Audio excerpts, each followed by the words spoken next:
pessoal, tudo bem? Aqui é a professora Daiane.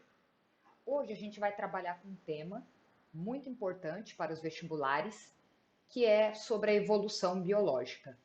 Evolução na biologia. O que seria evolução na biologia? Diferentemente de evolução no dia a dia, né? No dia a dia nós usamos esse termo querendo dizer o quê? Melhoria, progressão, eu evoluí em tal situação, quer dizer, eu melhorei em tal situação. Mas na biologia, a evolução não significa melhoria, não significa crescimento. O que significa evolução na biologia? Significa mudança de características ao longo do tempo. Então, por exemplo, se a gente pegar o ser humano, né, que fica mais fácil para a gente entender. O ser humano, ele passa ou passou por um processo evolutivo e ainda está passando. Só que é difícil o homem enxergar a evolução no dia a dia, porque a evolução ela ocorre ao longo de um tempo muito grande.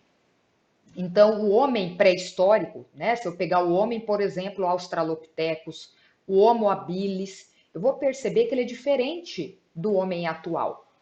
O formato do crânio é diferente, as características da pele é diferente, a postura é diferente. Então, essas mudanças são frutos de um processo evolutivo. A mesma coisa se eu pegar lá a primeira tartaruga que surgiu no planeta Terra. Será que ela tinha as mesmas características da tartaruga, né, existente hoje? Provavelmente não, tá? Provavelmente o ambiente na época era diferente, tá? Então, as condições ambientais ali, elas davam condições para um tipo de tartaruga ali sobreviver tendo características diferentes.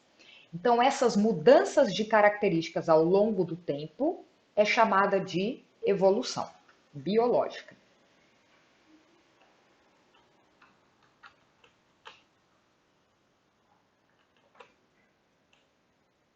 Correto? Continuando então, a evolução, ela busca o quê, gente? Ela busca a adaptação. Então, a evolução, o produto da evolução, são espécies o quê? Adaptadas ao meio. O que quer dizer uma espécie adaptada? Quer dizer que ela tem condições de sobrevivência e tem condições de reprodução. Então, toda espécie que está adaptada ao meio, ela tem alimento para ela sobreviver, ela tem moradia, ela tem condições plenas de sobrevivência, oxigênio, nutrientes, enfim. E ela também tem condições de reprodução, ou seja, ela tem um parceiro sexual. Se ela tiver condições de sobrevivência e reprodução, ela é um ser, portanto, adaptado. E adaptação é fruto de um processo de evolução. E ela é perceptível, pessoal? Será que o ser humano consegue enxergar essa adaptação? Muitas vezes sim. Por exemplo, quando ele enxerga uma ave voando, tá? Vamos pegar lá uma andorinha voando. Ele percebe que essa ave, ela tem características adequadas ao voo? Ela tem asas, ela tem penas, né? Ela tem um corpo leve, ela tem ossos pneumáticos. Então, todas essas condições aí quer dizer que essa ave, por exemplo, a andorinha, ela vive em plena sintonia, em plena harmonia com o ambiente, ou seja, ela é um ser adaptado. Qual que seria a explicação, a origem da adaptação? A gente tem duas explicações. A primeira, criacionista, ou seja, Deus criou todas as espécies adaptadas e elas não se modificam, tá? Elas são fixas, elas não passam por mudanças. Então, essa primeira hipótese aqui, ela nega a evolução. Ela é ao contrário da evolução. A segunda, a de base transformista, é aquela que apoia o quê? Apoia o processo de evolução. Então, apoia tudo que a gente vai estudar na aula de hoje. Evolução. Evolução. Ok? Então, apoia o processo evolutivo. O que a evolução diz? Que as espécies se modificam ao longo do tempo. Então, ela encara as mudanças como um processo dinâmico, adaptação como um processo dinâmico. Espécies que foram adaptadas há 10 mil anos atrás, em um determinado ambiente, será que eu vou encontrar as mesmas espécies hoje ali, vivendo ali? Provavelmente não. Então, essa adaptação, ela é dinâmica. Qual seria a maior prova da evolução? Gente, os fósseis. Se eu pegar uma determinada, né, rocha, por exemplo, escavar essa rocha, tá? Eu posso encontrar ali determinadas camadas, seres diferentes. Isso quer dizer que eu tenho uma prova que seres completamente diferentes viveram em épocas passadas. Então, fósseis nada mais são do que restos ou seres, ou restos ou pedaços de seres vivos que viveram em épocas remotas. Qual que é o primeiro teórico da evolução? Gente, o primeiro teórico que se destaca é o Lamarck. O Lamarck, portanto, ele é adepto do transformismo, da evolução. Ele acredita na evolução. O que o Lamarck diz? Que uma mudança no ambiente vai gerar o quê? Vai forçar um determinado ser vivo se modificar. Se esse ser vivo não se modificar, ele é extinto, ele não consegue sobreviver. Então, por exemplo, como que o Lamarck explica por que as aves aquáticas têm pernas altas? De acordo com o Lamarck, de tantas aves aquáticas esticarem as pernas, esse esforço excessivo ao esticá-las iria fazer com que essas aves ganhassem pernas altas, tá? Então, o esforço de esticar, essa mudança ambiental, ou seja, a água, proporcionaria que essas aves esticassem as pernas. E aí, então, no futuro, essas aves teriam pernas compridas, pernas altas. Explicando, então, de acordo com o pescoço da girafa. Gente, depois a gente volta aquele slide lá. Como que o Lamarck explicaria por que as girafas têm pescoço longo? Lamarck explicaria da seguinte maneira: as girafas tinham um pescoço pequeno, o ambiente força a girafa a esticar o pescoço para se alimentar, de tanto ela esticar, esse esforço ao esticar, iria fazer com que a girafa ganhasse um pescoço longo. Tá? Então, o ambiente forçaria a girafa a apresentar esse comportamento. Aquelas que forçaram, conseguiram manifestar uma mudança, são aquelas que se adaptaram, ok? Bom, quais são as duas leis de Lamarck? A primeira lei do uso e desuso, que nós acabamos de falar um pouquinho dela. Em se tratando das aves aquáticas terem pernas altas, lei do uso, ó, de tanto usar a perna cresceria. Nas girafas, de tanto usar o pescoço, as girafas teriam um pescoço longo. E o desuso, se eu não usar determinado órgão, ele atrofia. Exemplo, os ancestrais cobras teriam tido pernas que, num dado momento, passaram a atrapalhar o deslocamento do animal por lugares apertados. Com o desuso, as pernas desapareceram. Então, de acordo com Lamarck, as cobras não usavam as pernas e essas pernas desapareceram. O único órgão, né, que nós falamos que essa lei aqui ela faz sentido para a gente são os músculos, né? De fato, se a gente usar muitos músculos, eles crescem. Se nós não usar, né? Se a gente não usar os músculos, o que acontece? Eles atrofiam. Então, o único órgão que a gente diz que de fato, né, isso aqui acontece são os músculos, tá? O único tecido, né, que vai esticar ou atrofiar são os músculos. Mas eu não posso generalizar para qualquer órgão, né? Por exemplo, se eu usar muito o cérebro, será que instantaneamente esse cérebro vai crescer? Eu vou ter um aumento do tamanho desse cérebro, né? Nós sabemos que isso não acontece. A segunda lei é a lei da transmissão dos caracteres adquiridos. O que o Lamarck diz então? Todas as características que um ser vivo tiver, ele vai passar para os seus descendentes. Então vamos lá, no caso da girafa. A girafa esticou o pescoço, uma determinada girafa. Essa característica aqui, pescoço longo, ela passaria para os seus descendentes. Então, a partir daqui, todos os filhotes dessa girafa, teriam também pescoço longo. Todos os filhotes dessa cobra aqui, ó, que perdeu a perna, também nasceriam sem pernas. E todos os filhotes dessas aves aquáticas teriam pernas altas. Ok, agora vamos conversar um pouquinho sobre em relação ao pai da evolução, o Charles Darwin. O Charles Darwin, ele criou uma teoria, que é uma teoria que a gente usa até hoje para explicar a evolução, que é a teoria da seleção natural. O que diz a teoria da seleção natural?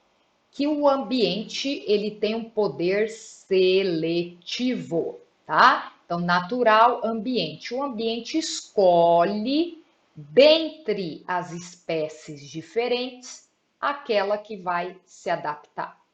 Então, vamos dar um exemplo aqui, um exemplo bem bobinho, tá? O que eu tenho aqui? Vamos supor que o ambiente é o funil. Eu tenho diferentes espécies. Ó, eu tenho uma espécie mais gordinha, eu tenho uma espécie mais magrinha, tá? A bolinha mais, a menor é a mais magrinha. Aqui eu tenho uma espécie mais avolumosa. Quem que o ambiente vai escolher? Quem que o ambiente vai selecionar? No caso funil, ele seleciona para passar apenas as espécies pequenas. Elas então vão se adaptar a esse ambiente. E o que acontece com a espécie maior? Ela vai ser extinta, ela vai ser eliminada, tá? Porque o ambiente ele não escolheu, ele não escolhe as maiores. Quem que vai se adaptar melhor a esse ambiente? São as bolinhas pequenas. Então, no caso das aves aquáticas, como que o Darwin, explicaria? Existiam aves aquáticas com pernas altas e pernas baixas. Quem que o ambiente aquático vai escolher? Aquelas que têm pernas altas, porque elas não vão molhar as penas.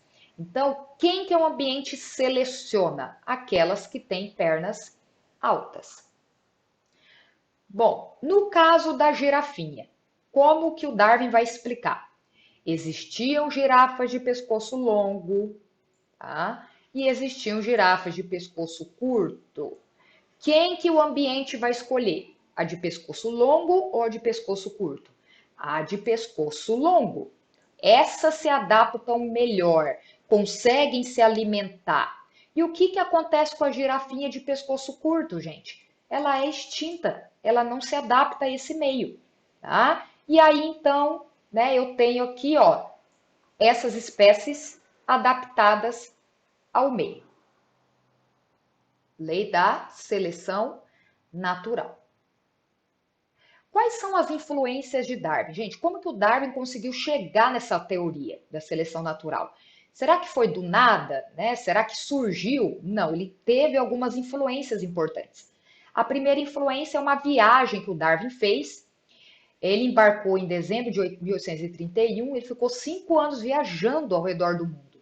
Enquanto ele viajava, ele coletava, né, informações importantes, ele desenhava, ele catalogava, ele observava, e desse conjunto de informações ali que ele conseguiu retirar, né, dessa viagem, desse meio, né, analisando o meio, ele conseguiu então, como uma das grandes influências, né, chegar nessa teoria que é a teoria da seleção natural.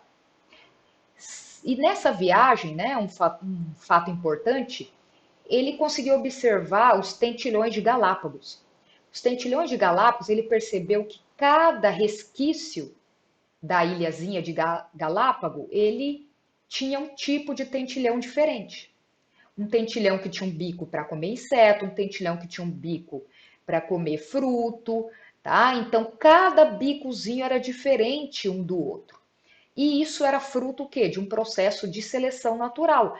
Cada resquício, cada partezinha da ilha ali tinham condições ambientais diferentes, que selecionava, portanto, tentilhões com bicos diferentes.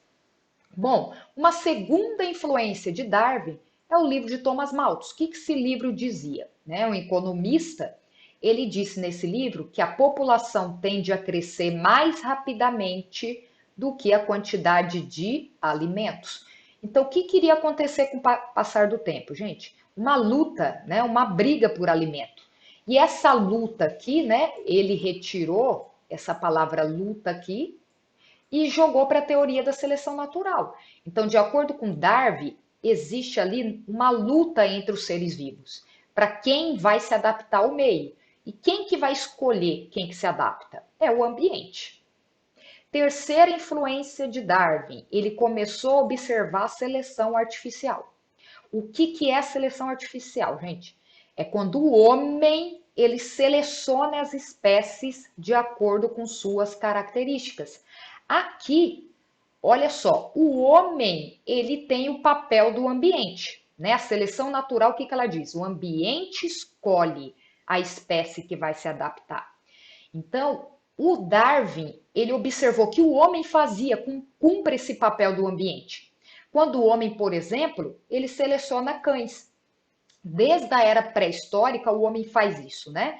Se ele, por exemplo, observa que aquela vaca produz uma quantidade grande de leite, ele vai pegar vacas que produzem leite e vai cruzar, né? Vai fazer um cruzamento desse tipo de vaca aí, né? Gerando ali uma maior quantidade, uma maior produção de leite. Se ele tem algum determinados cães que têm características que ele gosta, né? Que ele acha bonito, enfim. O que ele vai fazer? Ele vai selecionar esses cães, ele vai colocar para cruzar esses cães, tá? E aí, com o passar do tempo, os cães vão ter determinadas características que foram geradas por cruzamentos que o homem, né, interferiu, ou seja, que o homem gerou. O homem coloca determinados cães para se cruzarem, de acordo com o quê? Com suas características. Ok? Então, isso é chamado de seleção artificial. Vamos lá? Bom, teoria sintética da evolução é a teoria mais atual. O que é a teoria sintética ou neodarwinismo? É quando eu vou juntar, eu vou unir a teoria de Darwin, que é a teoria da seleção natural, com um mecanismo, né, de causas da variabilidade genética. O que o Darwin desconhecia, pessoal? Ele desconhecia por que as espécies são diferentes. O Darwin, na época, ele não sabia, por exemplo, por que um homem é alto, por que o outro homem é baixo, por que uma mulher é morena, a outra mulher é clara. Ele não sabia explicar as causas da variabilidade genética. A teoria sintética, ela já explica por quê? Porque a gente já tem a genética. Então, se a gente unir a genética com a teoria de Darwin, a gente tem o neodarwinismo ou teoria sintética da evolução, que é a teoria mais atual para a gente explicar a evolução. Então, quais são as causas da variabilidade genética? Por que as espécies são diferentes? Hoje nós sabemos que existem ali duas causas principais da variabilidade genética: as mutações. O que é uma mutação? É um erro genético. E a recombinação gênica. O que é a recombinação gênica? É uma mistura genética. Então, quando a gente tem o espermatozoide se unindo com o óvulo, acontece uma mistura de genes do pai e da mãe. Vai gerar um ser diferente, tá? Então, ó, a mutação e a recombinação são as causas da variabilidade genética. Se a gente unir esses dois fatores aqui com a teoria da seleção natural, a gente tem a teoria sintética da evolução, que é a teoria usada atualmente para explicar a evolução. A mutação, será que ela sempre vai gerar adaptação?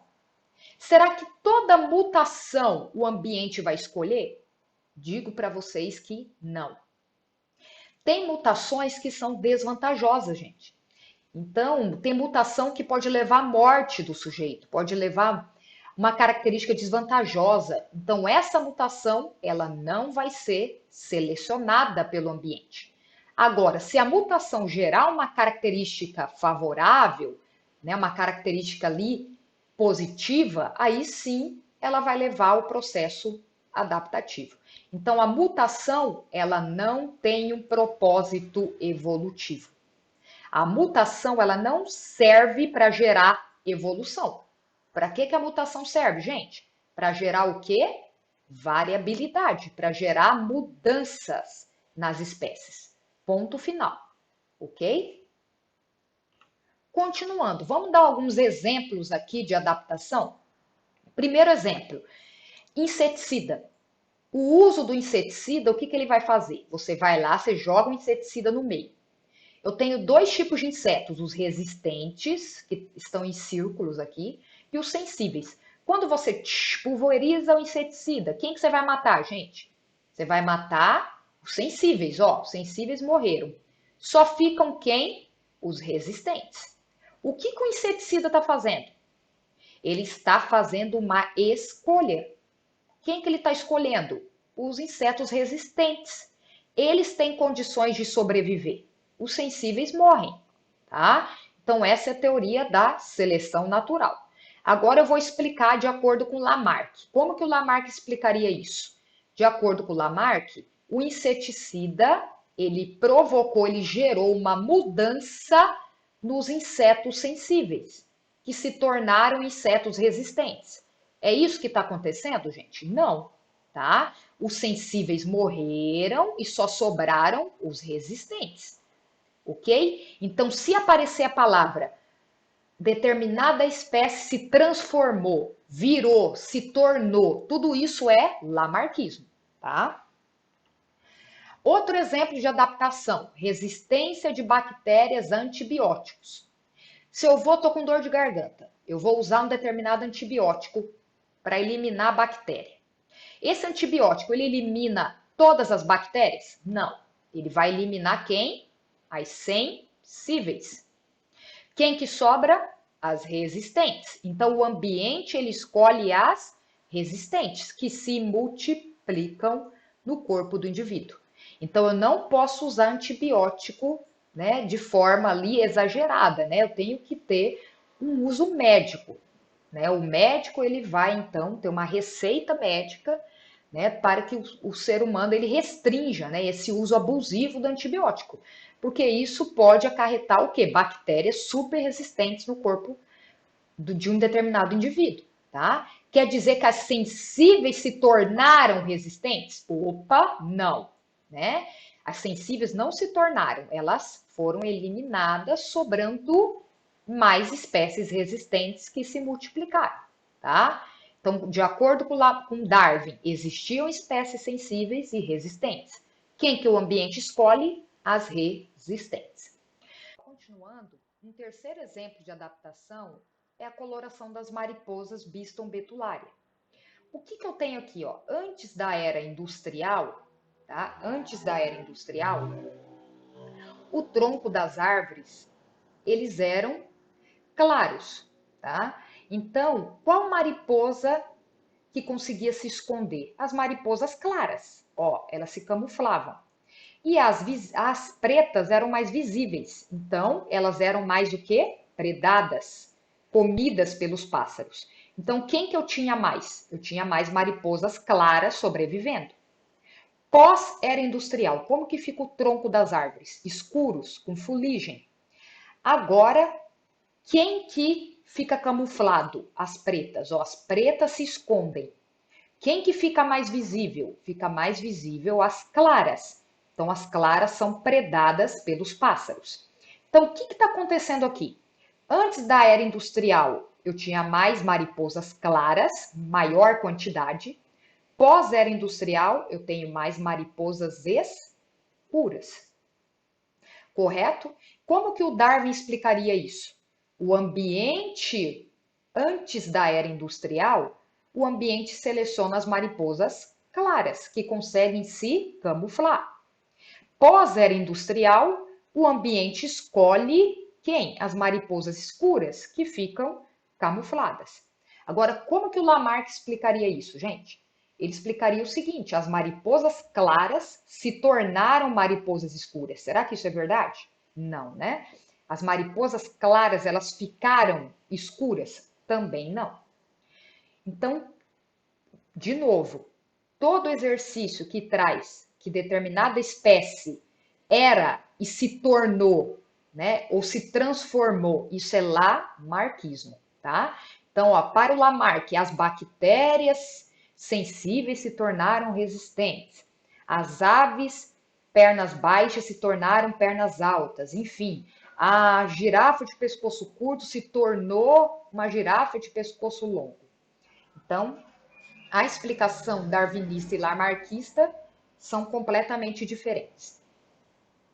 Bom, gente, aqui eu tenho os dois teóricos da evolução, o Lamarck e o Darwin, que são os mais cobrados, ok? O Lamarck, o que ele diz? Que o ambiente, ele força uma adaptação da espécie. Ele provoca. Se a espécie se modificar, ela sobrevive e passa essa característica para os descendentes. Para o Darwin, o ambiente ele tem um papel seletivo, ele seleciona as espécies. Ele seleciona a espécie que tem maiores condições, melhores condições de sobreviver em determinado ambiente.